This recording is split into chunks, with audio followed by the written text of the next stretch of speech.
Things gone? Great. Spring ball's been a good experience. I had a little broken finger, but besides that, we're been healthy. And as a squad, it's a great process. It's a grinding one, just developing that culture and getting everybody bought in to making plays and running around. And so every day is a chance to get better, and so I'm happy to be healthy and be out there with the guys. Linebackers obviously lost quite a bit of talent from last year. What do you guys look at as, this opportunity in terms of being able to step up and do that kind of stuff? Right. I think the culture in that room and with BYU linebackers is that we don't look back to who's not there, but we develop our younger guys, and we're only as good as that last guy in the room. And so if we're all building together and putting in extra time to develop the young guys, the older guys are going to be pushed and brought to a new level and playing to their best. Guys will be back. I mean, we're going to miss Zach's out, but the other guys will be back, and we're going to have a lot of fun this year. A lot of good guys. Is that, I mean, if there could be any silver lining from all of the injuries and everything last year, is it the fact that a lot of the guys that you rely on this year did get time last year? Yeah, I think so. Last year was a little bit spread out. We didn't know going into the first game who was going to play out, and the rotation was it was hard to get just that fluidity into the game, get into a habit and stuff, because we had so many good guys. And so this year we've kind of established ourselves. Guys have filled roles and a little more comfortable that way, for sure. Talk about the outside guys, just what you see as far as what they're doing development-wise. Outside linebackers. Yeah. We've got a lot of talent, young guys, hopefully some injuries that will shake themselves out by fall with Troy Hines and things like that. But I mean, with Sione and Sai and Troy and Bronson moving down to the X or the end position, we've got a lot of speed, a lot of talent coming off the edge. So that makes it easier on us. If they can squeeze back to the middle, we'll be happy to clean things up. So what effect is not having Harvey and Manoa in spring going to have on the unit as a whole?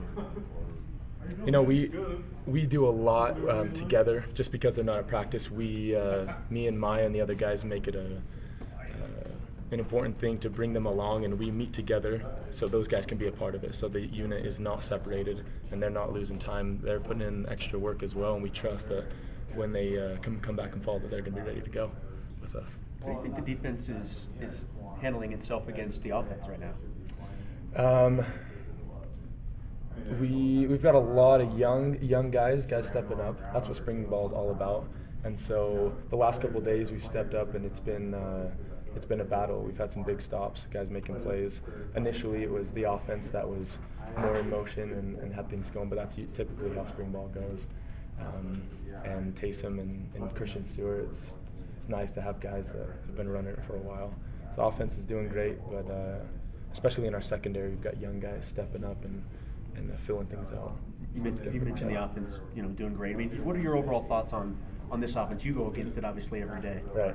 The scheme that they have and how they attack your weaknesses in every defense makes it tough. So every look that we give, we have to disguise a lot. We have to change things up, because Taysom and Christian are really good at seeing our shifts and our vulnerabilities, and it's about us just adjusting and making plays. So.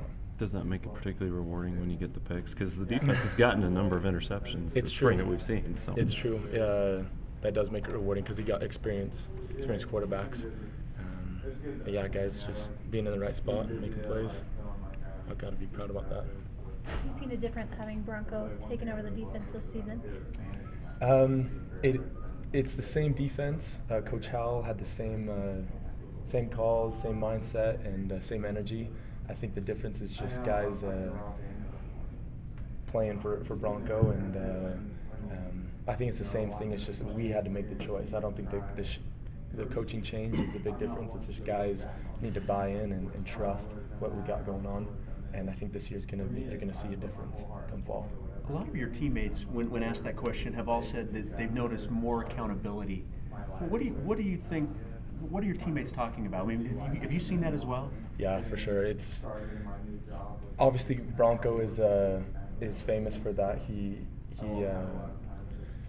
makes every rep count, and so I think last year we built on just letting things get by and not taking the most out of every rep in practice because we were like, oh, we'll fix it or we'll get it. But now every rep counts and we pay for it after practice with extra runs or whatever. And that kind of mindset, I think, yeah, it comes from Bronco, but it also comes from the leadership that we have, the seniors and juniors, guys really buying into what they're trying to do.